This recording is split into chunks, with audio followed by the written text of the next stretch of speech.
Alright.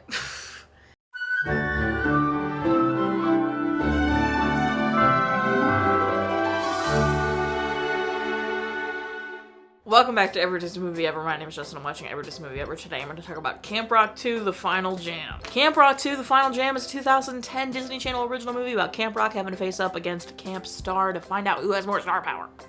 It's directed by Paul Hoen, cinematography by David A. Makin, editing by Girish Bhargava, music by Christopher Leonards, and it's written by Dan Berendsen, Regina Hicks, and Karin. Film stars Demi Lovato as Mitchie, Joe Jonas as Shane, Nick Jonas as Nate, Kevin Jonas as Jason, Daniel Fathers as Brown, Daniel Kash as Axel, and Chloe Bridges as Dana. They filmed from September to October of 2009, which will absolutely come into play here in a minute. And they filmed in Ontario at Kilcoo Camp, French River, the Kingbridge Center, and Earl Bales Park. Has a 63% on Rotten Tomatoes, and it did have a video game called Disney's Camp Rock: The Final Jam. I think it looks better than the first one. I think it probably had a bigger budget. Okay, so it feels a little bit more high quality than the first one, cinematography speaking. Except for some out of focus shots. One in particular of Joe Jonas when him and Mitchie are having an argument that I'm like, this is almost unforgivable. This out of focus moment is very soft and fuzzy. And then I was against the slow motion reveal that they didn't win the Camp Wars right at the beginning of the slow-mo. Right at the beginning I was like, oh god, not slow motion. But then as it kept going, I was like, okay, actually, I'm kind of down with it. I'm kind of down with the slow motion. So I wasn't there at first, and then I was on board by the end of the slow-mo scene. So go figure. This might be one of the hottest takes coming from me. You people might be so upset about this, but I think this soundtrack, when put up against the first ones, is better. I think it has more bangers than not bangers, where the first one only has a couple bangers and then a lot of duds. Where this one has duds, don't get me wrong, in my opinion, but I just feel like it has more songs that I was like, ah yes, this is a good song, I like this, than the first one does. The first one, the only songs I ever freaking remember that are good, that I actually like, is This Is Real As Me, Gotta Find You, Melody, or whatever, Medley, whatever, and okay, Camp Rock, we rock, that song. The frickin' Who's Got What It Takes to Be My Guy, bad. The I'm Too Cool For You, and whatever one she sings at the end, not great. I mean, Too Cool just makes me laugh because of the, but it's not a good song. And then the song that Margaret sings, that's a hot take. I don't like it. I think it's kind of bad and sad and boring right at the end of the, movie.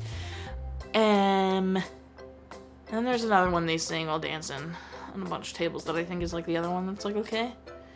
I don't remember, but I do know that a bunch of those songs, when put up against the whole the front half of this movie, besides the very first song's a little hit or miss, but then you've got Can't Back Down, which goes so hard.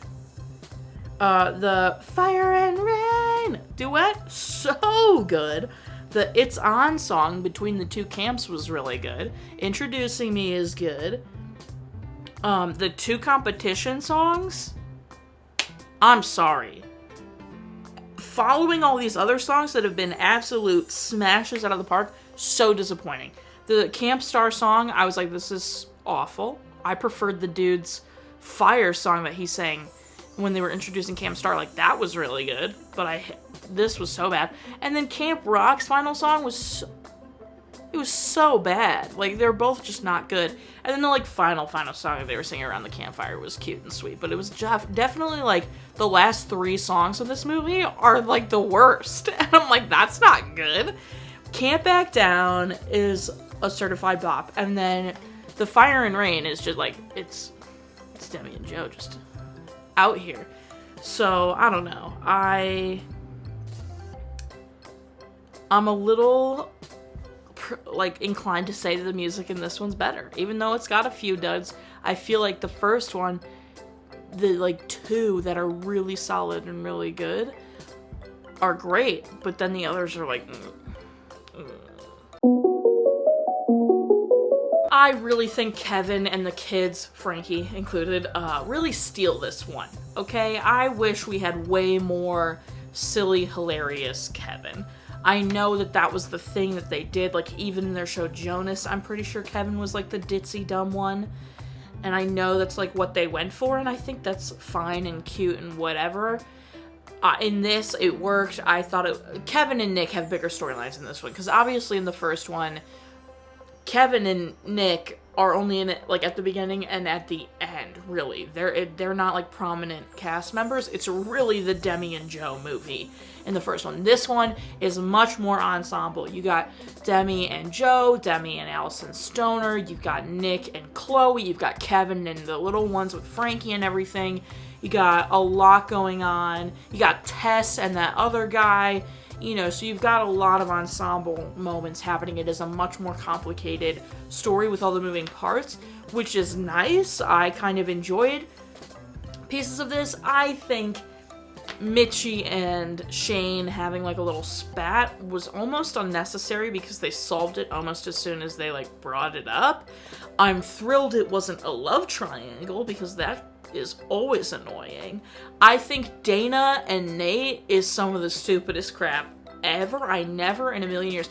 I don't remember the last time I saw this movie. I think I've seen this movie once, maybe when it maybe once, and I don't even know if it was all the way through because I did not remember the beginning.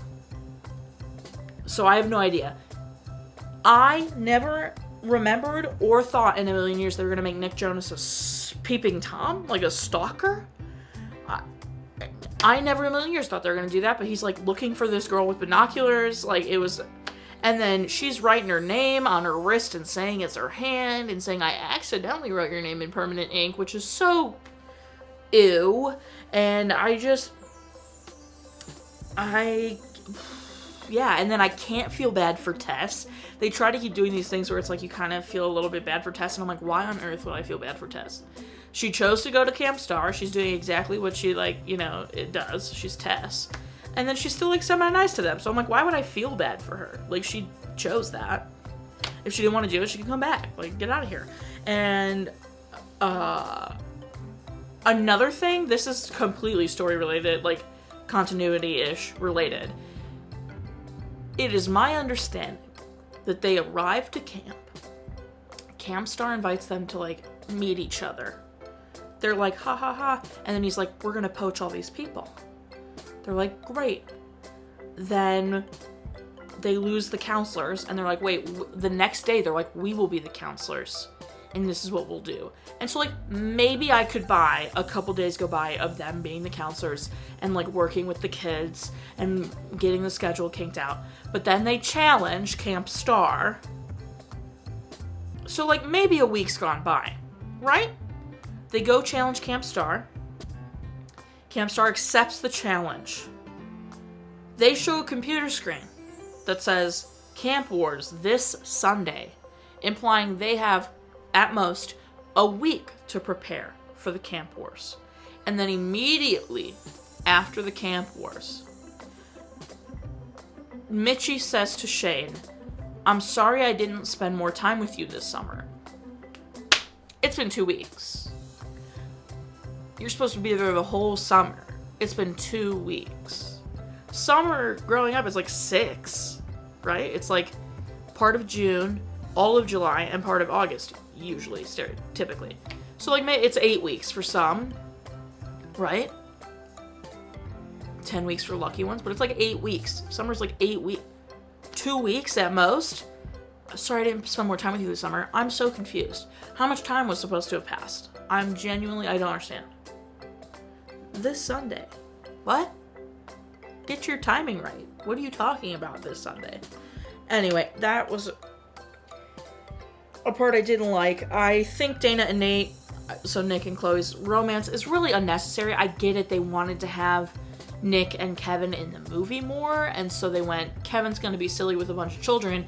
What the heck do we do with Nick's character? And they're like, let's give him a romance, because Nick Jonas is like the heartthrob, right? So they give him a romance, which felt so, and they kind of Romeo and Juliet it, which was really weird.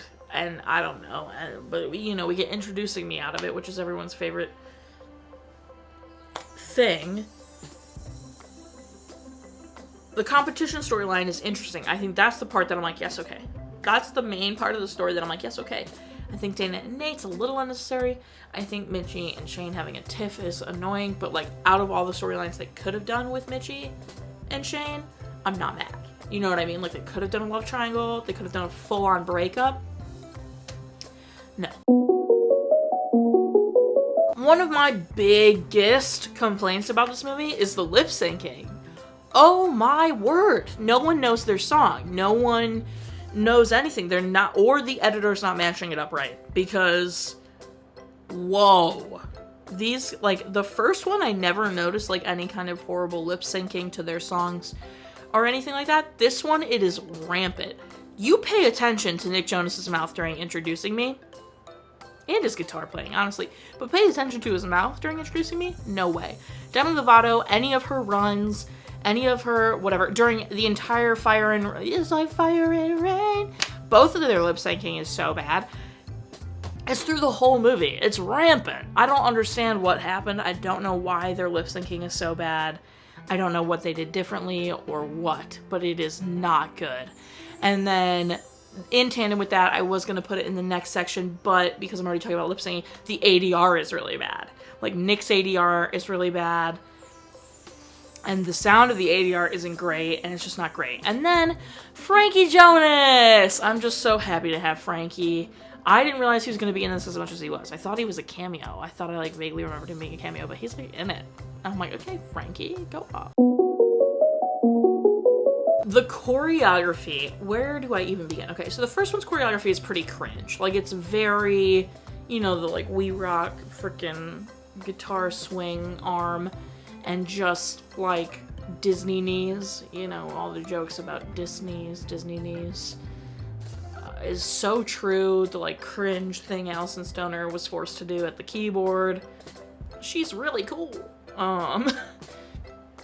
The choreography is fine in the first one. It just felt very, like, I don't know, a little childlike, maybe.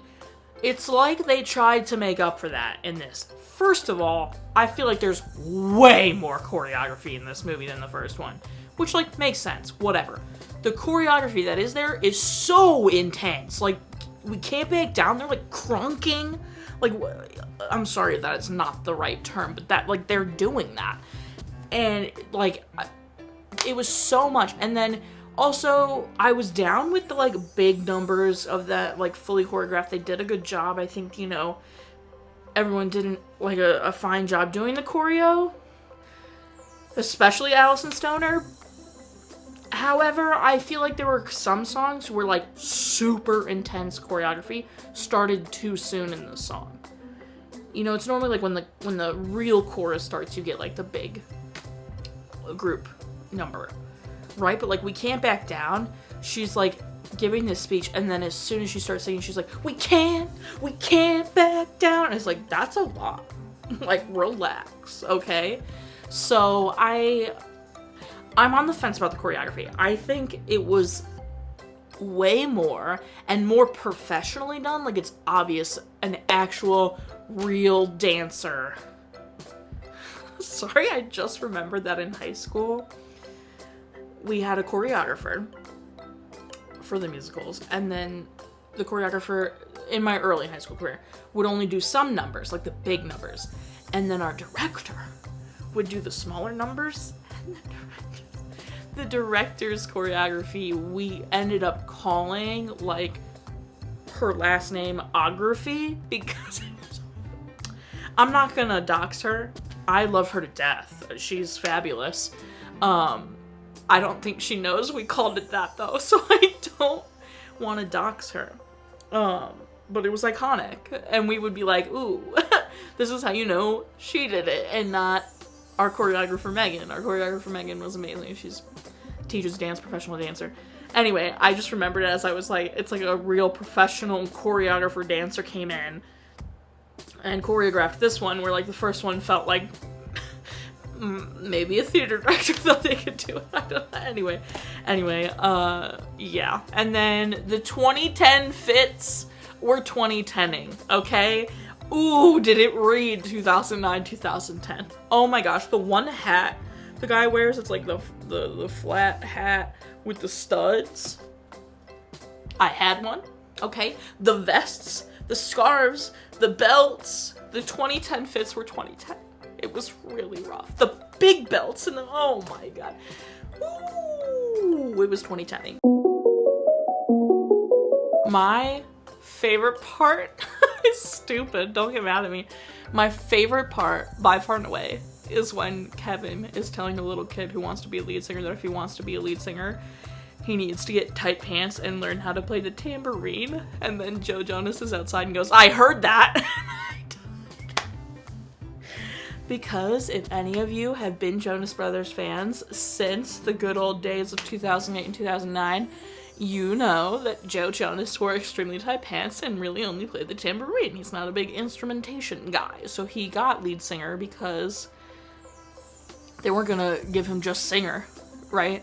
Because Nick Jonas can do like everything. So, I mean, I'm sure Nick Jonas' title was also lead singer. I don't know, whatever.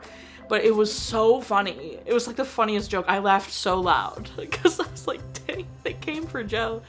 Thank God they kind of grew out of that. Now they wear good outfits.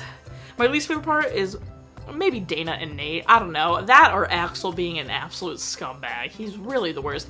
I told Aubrey that the guy playing Axel, Daniel, whatever his name, gave me like Turd Blossom Tony Shalhoub vibes.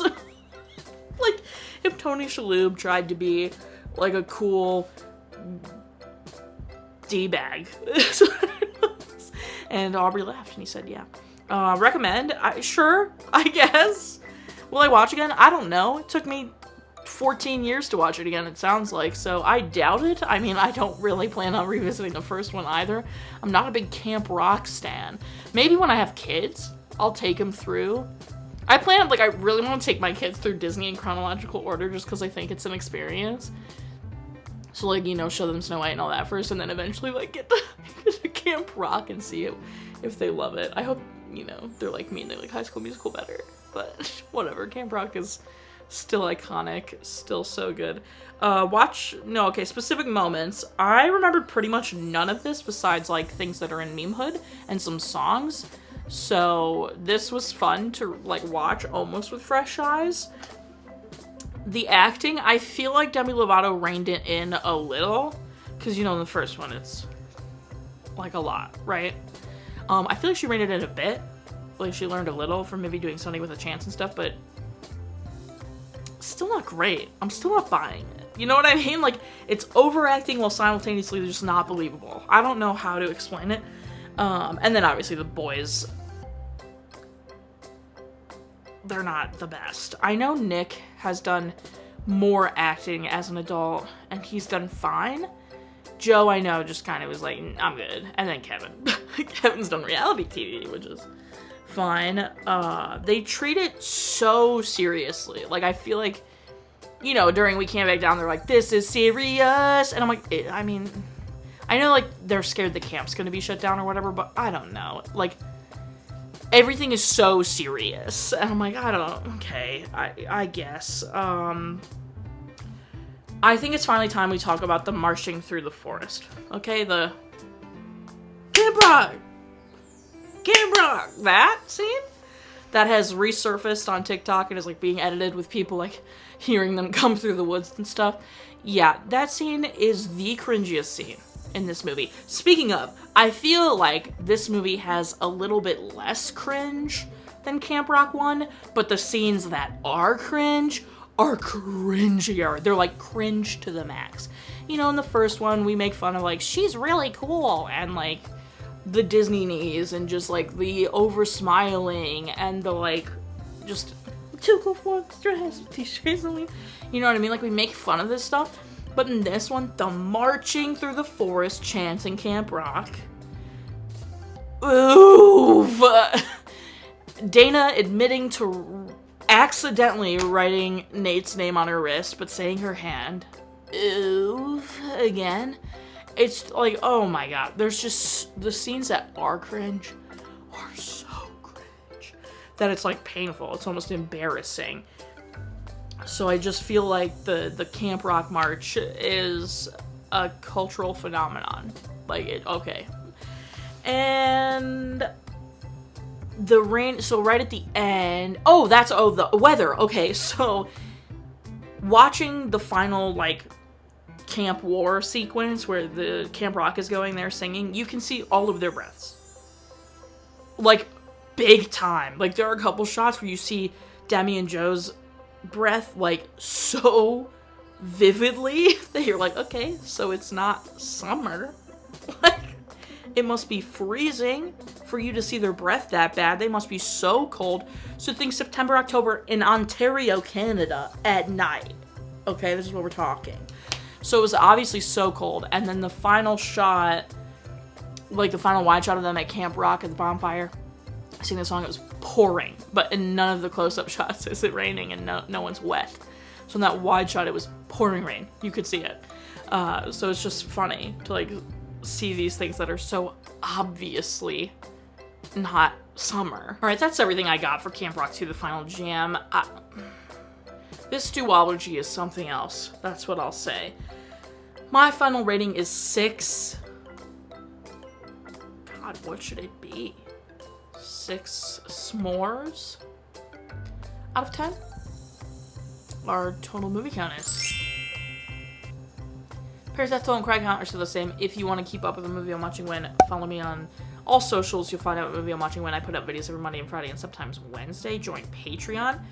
Got a tier starting at just $1. You get every video a week early, coupon code for merch and exclusive merch access. Tiers above that, you get daily trivia, monthly, postcards for some tiers, bonus content, all that good stuff. Buy merch. Merch is great. Merch is grand. This one has a castle on the back. Until next time, comment, like, subscribe, but I'm not in charge of your life. You are, studio, and don't be Axel about it, for sure. Tear It Down was bad. This Is Our Song was not great.